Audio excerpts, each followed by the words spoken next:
এবার আমি অনুরোধ করব এই পটারু ধামের উদ্বোধক যারা, তাদের মধ্যে একজন আমার প্রিয় শ্রীরামকান্তি বিশ্বাস মহাশয়, বয়সের ভারে ভারাক্রান্ত ভুবনেশ্বরে থাকেন। তথাপিও আমাকে বলেছিলেন সুভাষবাবু এবার আমি যেতে পারবো না, কিন্তু আমি চোখ খুলে দেখি যে শ্রীরাম বাবু পটারুতে উপস্থিত। অতএব কতটা মমতা, কতটা প্রাণ ভরা ভালোবাসা তার হৃদয়ে এই সঙ্গের প্রতি, এই আশ্রমের প্রতি, এই ভক্তদের প্রতি থাকলে সমস্ত বাধা অতিক্রম করে ছুটে চলে আসে এই ভক্তদের মাঝে। সেই পরম ভক্তকে আমি অনুরোধ করব তিনি এসে আমাদের কিছু দিগদর্শন দিবেন। আমার পরমারাধ্য হরিচাঁদ, শান্তি দেবী, গুরুচাঁদ, মা সত্যভামা, তাদের শ্রীচরণে জানাই ষষ্ঠাঙ্গ শত শত কোটি কোটি প্রণাম। প্রণাম জানাই উপস্থিত মা ও ভাইদের, সকলের কাছে আশীর্বাদ কামনা করি জীবনের শেষ দিন পর্যন্ত যেন হরিচাঁদ গুরুচাঁদের আদর্শে নিজেকে নিমজ্জিত রাখতে পারি। প্রণাম প্রেমালিঙ্গন জানাই মঞ্চে আসীন আমার প্রিয় শ্রদ্ধেয় মহৎ ব্যক্তিদের। আজ আমরা পালন করছি শ্রী শ্রী গুরুচাঁদ ঠাকুরের 178তম জন্ম জয়ন্তী। এই জন্ম জয়ন্তী শুভারম্ভ করেছিলাম আমরা গুরুচাঁদ ঠাকুরের 141তম জয়ন্তী দিয়ে। এই দীর্ঘ 35-36 বছর পটারু ধামে গুরুচাঁদ ঠাকুরের জন্ম জয়ন্তী মহা উৎসাহের সহিত মতুয়া ভাই, বোন, মা ও বাবাদের দ্বারা সঠিকভাবে প্রতিপালিত হয়ে আসছে। এ কথা মনে করলে আমি গর্ববোধ করি। সামান্য একটু এর আদি ইতিহাস বলবো। 1988 সালে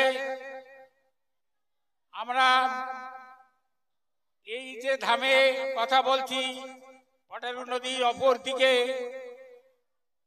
আছে দেখবেন কালী মন্দির।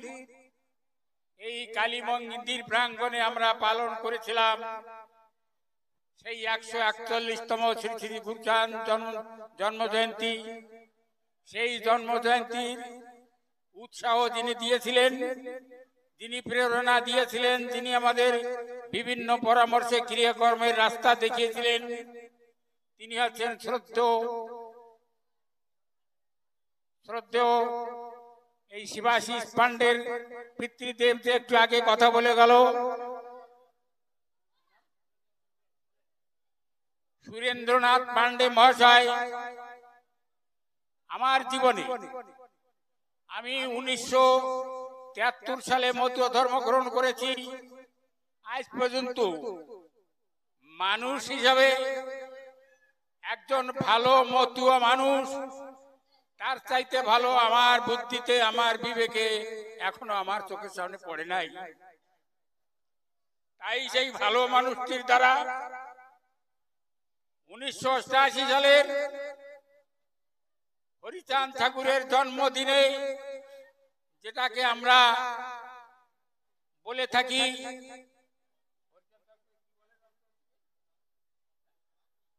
বারুণী উৎসব বলে থাকি, সেই বারুণী উৎসবের দিনে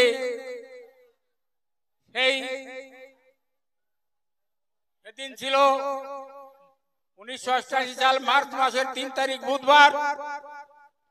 সেই সুরেন্দ্রনাথ পাণ্ডে তার নিজের স্বহস্তে এই মন্দিরের ভিত স্থাপন করেছিলেন। আজকাল সেই মানুষটা স্মরণীয়। তার মতন ভালো মানুষের দ্বারা এটা প্রতিষ্ঠা হয়েছিল, তাই তার কোনো অবক্ষয় হয়নি। ধীরে ধীরে তার সমস্ত উন্নতি চারিদিকে হয়ে চলেছে। আজকে তার কথা মনে পড়লে আমি মনে মনে গর্ববোধ করি। তার মতন মতুয়া গোসাই যেন আমাদের মতুয়া সমাজে শত শত হাজার হাজার এসে উপস্থিত হোক এবং সমগ্র বিশ্ব আমরা এই মতুয়া ধর্ম দিয়ে জয়লাভ করতে পারবো। যাই হোক, 1988 সালের সেই মধুকৃষ্ণ ত্রয়োদশীর বুধবারের শুভ মুহূর্তে এই মন্দিরের উদ্ঘাটন, ভিত স্থাপন, উদ্ঘাটন না ভিত স্থাপন, যা সেই সুরেন পান্ডের সুযোগ্য পুত্র একজন সুযোগ্য গোসাই হিসাবে নাম প্রচার করে চলেছেন। আমি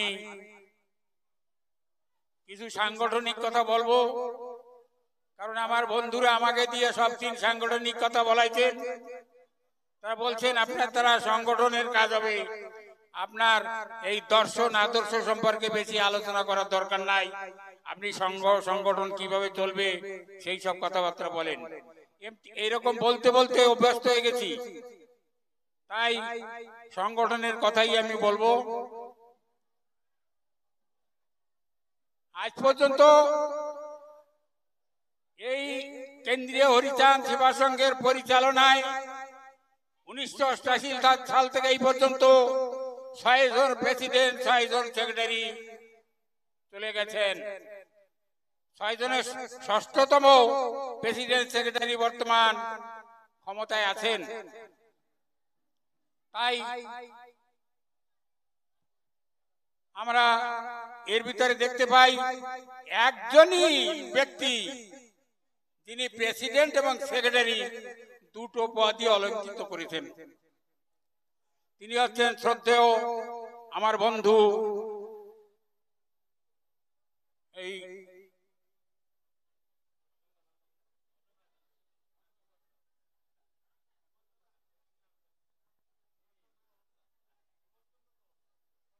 আমি বয়সের ঝোঁকে নাম ভুলে যাই বন্ধুদের। সুভাষ চন্দ্র তরফদার যে 2টা পোস্টে নিজেকে অধিষ্ঠিত করেছেন, আমরা আর কেউ না। তাই সেই সুভাষ চন্দ্র তরফদার বর্তমান তার আলোচনা এত খানিকটা মধুর করতে পারেন, সমগ্র ভারতবর্ষ, শুধু ভারতবর্ষ নয় পৃথিবী বলতে হবে, কারণ বাংলায় বা পূর্ব বাংলায়, বাংলাদেশে যে সমস্ত মতুয়ারা আছে তারাও তার আলোচনা শুনেছে এবং সবাই মুগ্ধ। তাই সেই সুভাষ তরফদার আমাদের স্মরণীয়। দুটো পোস্টেই কাজ করে তিনি সমাজের এবং এই সংগঠনের কাজ সঠিকভাবে করেছেন। আমি মতুয়া ধর্ম নিয়ে কয়েকটা কথা বলবো। ঠাকুর আমাদের বৈরাগ্যের ধর্ম দেননি, শ্রী হরিচাঁদ করেছেন আমাদের সংসার ধর্ম দিয়ে গেছেন। রবীন্দ্রনাথ যেরকম বলেছেন, বৈরাগ্য সাধনে মুক্তি সে আমার নয়, অসংখ্য বন্ধন বাদে লভিব মুক্তির স্বাদ মহানন্দময়। তাই আমরা মতুয়ারা সংসার জীবনে যত রকম বাধা বিপত্তি থাক সমস্ত কিছু অতিক্রম করে শ্রী হরিচাঁদ গুরুচন্দ্রের মতাদর্শকে অবলম্বন করে আমরা মোক্ষের দিকে এগিয়ে যাব। মোক্ষ মানে কি? মোক্ষ মানে স্বর্গ নরক নয়, মোক্ষ হচ্ছে সংসার জীবনের মোক্ষ। সংসার ধর্মই মতুয়া ধর্ম, মতুয়া ধর্মই সংসার ধর্ম। করিবে গার্হস্থ ধর্ম লয়ে নিজ নারী, গৃহে থেকে ন্যাসী পান প্রস্থি ব্রহ্মচারী। ওই ব্রহ্মচারী হওয়ার দরকার নেই, বান প্রস্থে যাওয়ার দরকার নেই, এই গৃহের মধ্যেই সবকিছু। সেই শিক্ষা দিয়েছেন আমাদের হরিচাঁদ গুরুচাঁদ। আপনি সেই মোক্ষ পাবেন তখনই গার্হস্থ জীবনে আপনার ছেলে মেয়েকে যদি উপযুক্ত শিক্ষায় শিক্ষিত করে সমাজের স্বস্থানে প্রতিষ্ঠিত করে রেখে যেতে পারতেছেন, তাহলে আপনি মোক্ষ প্রাপ্তি হচ্ছেন। মোক্ষ আর কিছু নাই, ওই স্বর্গও না নরকও না। মোক্ষ আছে সংসার জীবনে চরম অবস্থায় নিজের ছেলে মেয়েদের অধিষ্ঠিত করা এবং সামাজিক মর্যাদায় নিজেকে পরিবারকে প্রতিষ্ঠিত করা, অধিষ্ঠিত করা, ইহাই আমাদের মতুয়া ধর্মের মোক্ষ। স্বর্গের পিছনে কেউ দৌড়বেন না।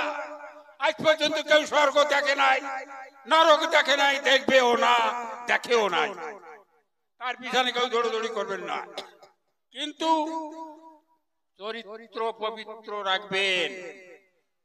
চরিত্র পবিত্র রেখে সদা বলো সত্য কথা, পরস্ত্রী জননী যথা, মতুয়ারা মেনে চলো এই মহাবাণী, যে বিশ্বের আছে তত জনপ্রাণী।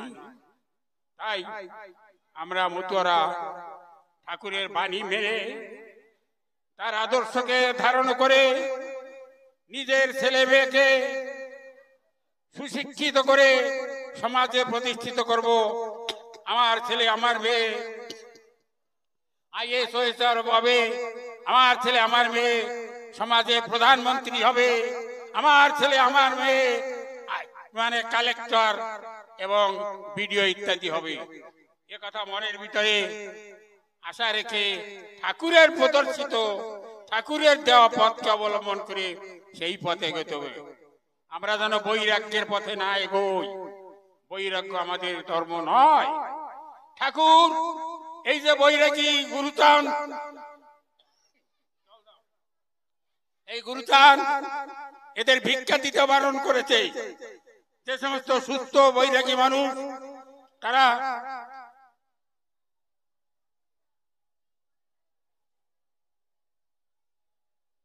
বৈরাগীরা নিজের স্ত্রীকে ছেড়ে দিয়ে আর একজনের স্ত্রীকে নিয়ে ধারে ধারে ঘুরে বেড়ায় এবং তাদের গর্ভে যে সমস্ত ছেলে মেয়ে জন্মগ্রহণ করে তাদের নাম হয় বৈরাগী।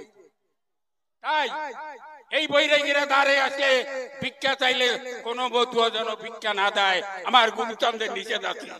কিন্তু এর মানে এই নয় ভিখারিকে ভিক্ষা দিতে মানা, তা নয়। কিন্তু ওই বৈরাগীকে ভিক্ষা দেবেন না। যাই হোক, এলো গুরুচাঁদের আদর্শ, হরিচাঁদের আদর্শ। আমি গৃহী গার্হস্থ্য ধর্ম পালন করছি।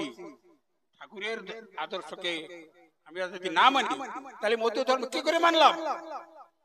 তাই আমরা আজ পটারু ধাম সমগ্র ভারতবর্ষ তথা সমগ্র বিশ্ব বললেও ভুল হবে না, বিখ্যাত পটারু ধাম, মতুয়া ধাম হিসাবে বিখ্যাত। আমি প্রথম বছর 1989 সালে যখন প্রথম বড় উৎসব হয়, মানে দ্বিতীয় বছরে উৎসবের পরের দিন এই সকালবেলা চারিদিকে ঘুরছি, ঘুরে দেখি গোসাইরা একতারা নিয়ে সকালবেলার কথা এখানে সেখানে বসে ঠাকুরের নাম করছে। আমি কিন্তু আমার জীবনে ওড়াকান্দি 6 বার 7 বার গেছি। আমার বাড়ি ওড়াকান্দির থেকে খুব বেশি দূর না, অতি ছোটবেলার থেকে যাওয়া অভ্যেস ছিল। আমি সেখানে দেখেছি ওই মতুয়া গোসাইরা একতারা নিয়ে হরিনাম করতেন, হরিবল হরিবল নাম করতেন, বিভিন্ন গান গাইতেন। এই পটেরু আশ্রমে যখন সকালবেলা ঘুরে ঘুরে দেখলাম সেই ওড়াকান্দির সেই দৃশ্য চারিদিকে দেখে আমার মনের ভিতরে এমন একটা ভাব আসলো, মানে ভালোবাসা শ্রদ্ধা ঠাকুরের প্রতি চোখের জলে বুক ফেটে গেল। আর মনে মনে প্রতিজ্ঞা করলাম, হে ঠাকুর, আর তোমার কথা আমি জীবনে ভুলবো না। আমার আর ওড়াকান্দি যাওয়ার দরকার নাই। এই আমার সেই ওড়াকান্দি, এই আমার সেই ঠাকুরনগর, এখানে আমি তোমাকে সব পাবো এ ঠাকুর। তাই তখন থেকে আমি প্রতিজ্ঞাবদ্ধ যে না, ঠাকুরের কাম করতে করতে জীবনের শেষ নিঃশ্বাস পরিত্যাগ করব। তাই আপনারা আমাকে আশীর্বাদ করবেন। আমি আমার 4টা ছেলে মেয়েকে যেভাবে মানুষ করেছি, অনেক দুঃখ কষ্ট সহ্য করে মানুষ করেছে আমার সহধর্মিনী আল্লাদি দেবী এখানে আছে কিনা, সে আমাকে সারা জীবন সহযোগ দিয়েছে। তার সহযোগে আমার ছেলেমেয়েরা উচ্চ শিক্ষা শিক্ষিত, কেউ ব্যাংক অফিসার, কেউ ইঞ্জিনিয়ার, তারা প্রতিষ্ঠিত অবস্থায় আছে। তাই আমি ঠাকুরের প্রতি কৃতজ্ঞ। হে ঠাকুর, তুমি আমাকে আশীর্বাদ করেছো, তাই তোমার আশীর্বাদ মাথায় নিয়ে আমি আমার ছেলে মেয়েদের ঠিকভাবে মানুষ করতে পেরেছি। আমি আশা করব আমরা সবাই মতুয়ারা গাইরস্থ জীবনের মাধ্যমে সবার ছেলে মেয়েকে অনুরূপ ভাবে মানুষ করব। এটা একটু কষ্টের ব্যাপার। সেই কষ্টকে স্বীকার করে যদি আমি সংসারে সুপ্রতিষ্ঠিত হলাম, তাহলে তো গার্হস্থ্য ধর্ম পালন হলো, না হলে গার্হস্থ্য পুরুষস্থ ধর্ম বলে লাভ কি? তাই এ আমার মতুয়া মা, ভাই ও বোনেরা, বাবারা, সবার কাছে আবেদন, সবাই গার্হস্থ্য জীবনে ছেলে মেয়েদের উপযুক্ত শিক্ষা দিয়ে উপযুক্ত মানুষ করে সমাজে প্রতিষ্ঠা করে তবেই আমরা সবাই এক এক করে সংসার ধর্ম ত্যাগ করে পরপারে যাব। তার আগে মরতে চাই না, যতদিন পর্যন্ত আমার ছেলে মেয়ে সঠিক জায়গায় প্রতিষ্ঠিত না হয়। তাই এই পর্যন্ত বলে আমি আবার আজকের বক্তব্য শেষ করছি। জয় হরিচাঁদ, জয় গুরুচাঁদ, তুমি আমায় আশীর্বাদ করো হে ঠাকুর। হরি বল, হরি বল, হরি বল। শতরজ মিলনেতে গার্হস্থ্য জীবন, মোর পিতা হরিচাঁদ করিল গঠন। এই দুই তত্ত্ব মেলে যাহার জীবনে, সেই মোর শ্রেষ্ঠ ভক্ত হরিচাঁদ ভনে। শ্রীরাম বাবু তার জীবনে গুরুচাঁদের কথাকে অক্ষর অক্ষরে ফলিয়েছেন, প্রতিফলিত করেছেন।